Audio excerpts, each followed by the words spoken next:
Hi guys, my name is Caitlin and I'm from grassfedgirl.com, and today we're going to be talking about the last 7 days of my strict carnivore plan. So it's been 4 weeks since I started carnivore, really strictly again after I had my baby. This is the 7-day video, some ideas of what I ate, and some recap about how I'm feeling at this time. So this is day 7 of week 4 when I'm back on the strict carnivore diet.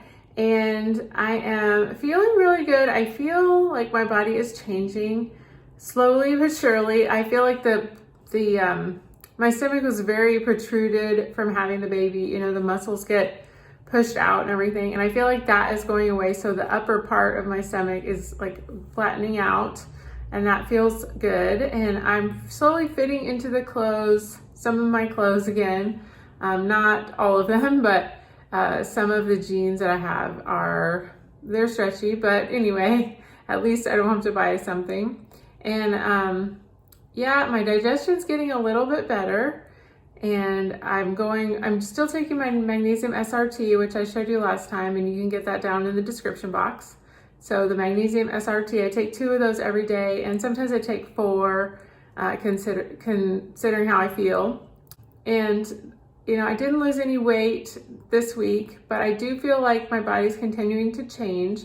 So I'm still focusing on the measurements and the non-scale victories. One thing I did give up this week, which was a big change, was the goat cheese. So goat cheese all through my pregnancy has been a real crutch for me. It's kind of a fat source, but also kind of gives you, I mean, I used it kind of as a dessert per se. I used it in my eggs and stuff. So I've had 7 days with no goat cheese, and I've kind of had to look for other ways to get my fats, and I've increased my ghee or butter, and I also have eaten more eggs. So instead of eating the goat cheese, I would just eat 2 or 3 eggs with every meal and a lot of butter. So like scrambled eggs or an omelet or something like that. Just an omelet with no cheese. I know, boring, but as long as you cook the eggs really fluffy, it's pretty good. So yeah, I'm using more egg yolks instead of the goat cheese as my fat source. I still want to crack open. I have a big thing of the beef fat. I can't remember what it's called right now, but I'm going to try that eventually. Maybe I'll make that its own video. It's in the freezer, so we'll see. Not the tallow, but the other stuff. The fat that's just like a big block of fat. So maybe I'll do that next time. So I've still been doing lots of walking, usually walk in the morning and at night before it gets dark at 4:30. So it's daylight savings time here, and it's getting dark so early. So you really have to get out there. And mostly my meals have been just a lot of ground beef patties, a lot of eggs, and a couple of times I had a ribeye or a New York strip. I think I had a Tbone one day. So we'll show you some of those ideas here in a sec. I'm not going to show you every meal I had because they're so similar that, you know, they're not that interesting. But I will just show you some ideas that I had this week. So we'll get started with that. Today I'm cooking one of my favorite meals. It is happy eggs. They are supposedly pasture raised, and you know, they look pretty good to me. And they're super orange yolks. So this is the box, and I love these. Here's the eggs. I'm gonna slide them over here. Yummy those yolks are. So excited to eat this. This is kind of over easy. I just turned them over for like 30 seconds at the very end. Okay, I'm back in my chair. I have my eggs. So usually I breastfeed and eat at the same time. So we're ready to eat, both of us. Beef bacon in the air fryer. So I'm just gonna stick these in my air fryer for about 10 minutes. And then I'll show you what they look like afterwards. This is what the beef bacon looks like after you cook it. You could cook it a little more if you want it more crispy, and this is the step 4 from Whole Foods bacon. And it's Welshire brand. This is super yummy. It's a beef belly.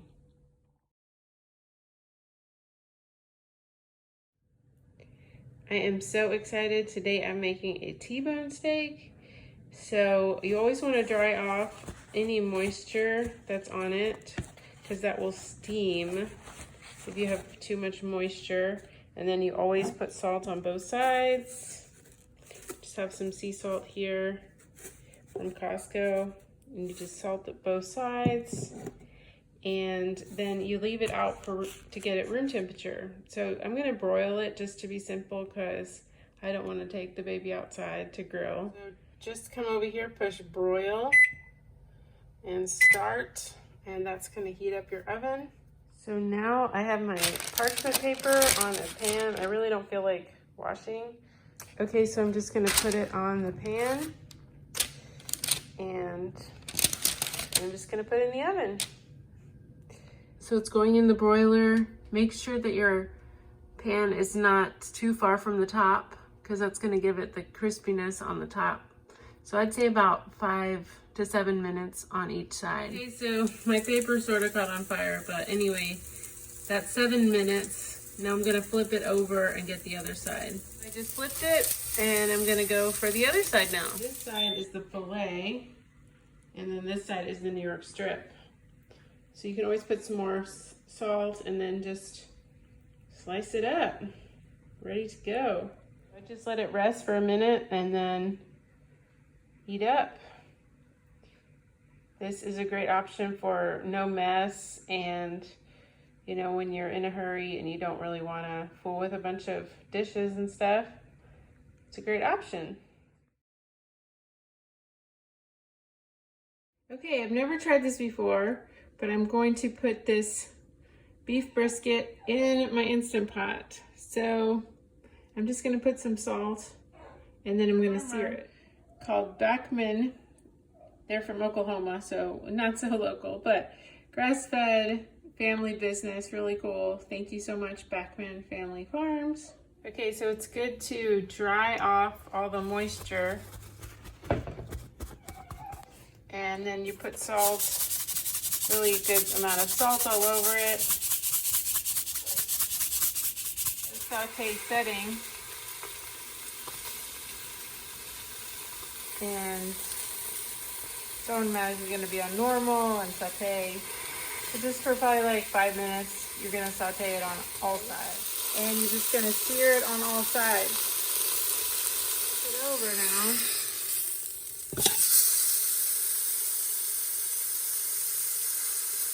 It's a really tough cut, so you're just kind of sealing in the flavor now, and then you're gonna have to slow cook it. All right, so now we're just gonna add water to cover it. Close enough. You can put bone broth if you have bone broth. My bone broth is frozen, so I'm just gonna do that. And then you take your lid. Now you're going to secure the lid, lock it in place, make sure the vent is shut, and put it on meat stew setting for about 70 to 90 minutes. It's up to you, however tender you want it to be, and that will taste wonderful. It's cooking, you want to make sure it's closed like this. And then when you release it, then all the pressure will go away. Check it out, see. It's very tender. Make sure to cut it against the grain. That makes it more tender and tasty. See, this side I cut it wrong, so don't do that. Make sure and cut it against the grain and it will be wonderful. Now I'm going to show you how I roast a chicken. So first you just got to cut it down the back. So see how this is the back, the breasts are on the other side. So right in between the wings, we're gonna cut it. You want a really sharp knife, and then you're gonna have to press down hard and cut all the way down there. And some people cut the back out, but because we're carnivores, I don't think it really matters. And you know, I'm not doing this for Martha Stewart, so you can, my husband would cut the whole back out and use that for broth because he's a chef, but I'm not, so you and just press down really hard, and you know, you want a big knife like this. This is probably a 10 or 12-inch knife. Now you just open it up and turn it over, and then you can put your spices or just salt, whatever you want, on here. Put it on a piece of parchment paper on a pan. See how the pan has edges like this, so you don't want it to drip out in your oven. And you know, I'm just gonna put paprika, salt, and pepper today because it's pretty simple. You could just put salt if you're really strict, but that's what I'm gonna put. My husband loves paprika and he loves pepper, so he's really the one who eats a lot of the chicken around here, so I'll put that on for him. I have all of those on my chicken.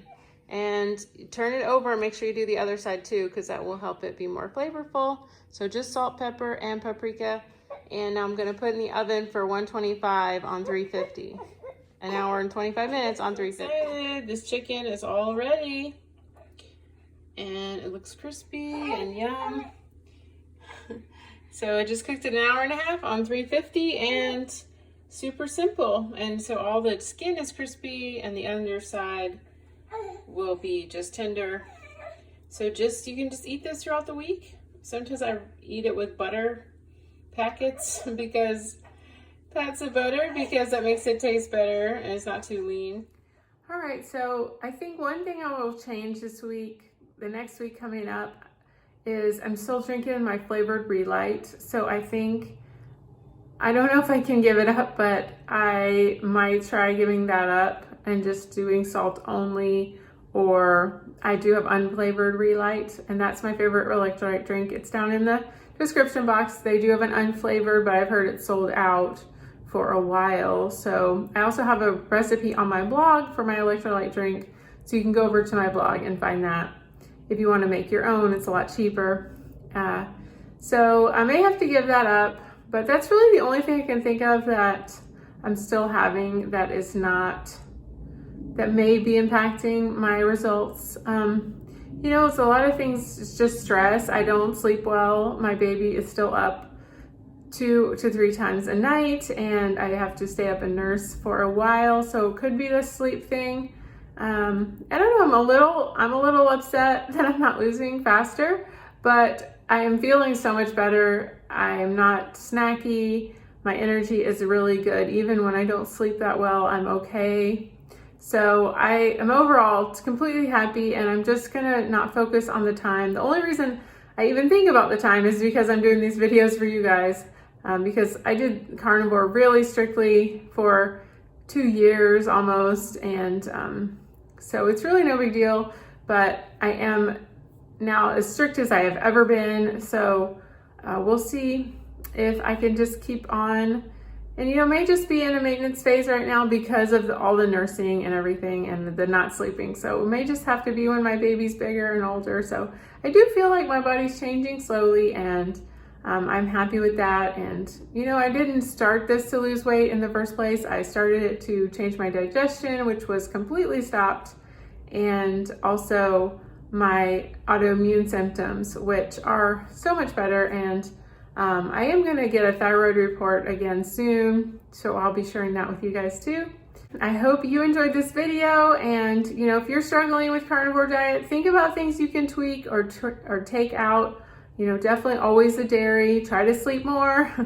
Try to reduce your just non-carnivore foods, because anything you're eating that's non-carnivore is going to possibly cause a reaction, which is going to cause inflammation and bloating.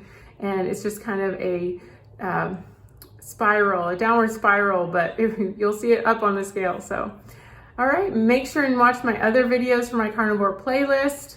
I will put those down below, and I really appreciate you watching. Please subscribe, like my channel, like this video, share with a friend, really appreciate it. And also make sure to get my carnivore ebook. It's a 30-day carnivore challenge, and it is all you need to know about how to start the carnivore diet. And I'll put a picture of it here. It is a wonderful guide that I've sold thousands of copies now, and everyone says that it just cuts through all the BS, and it's a no-nonsense guide. So carnivore30.info. All right, thanks so much for watching. We'll see you next time. down below, leave a question of what you want my next video to be about. I really appreciate it. Bye-bye.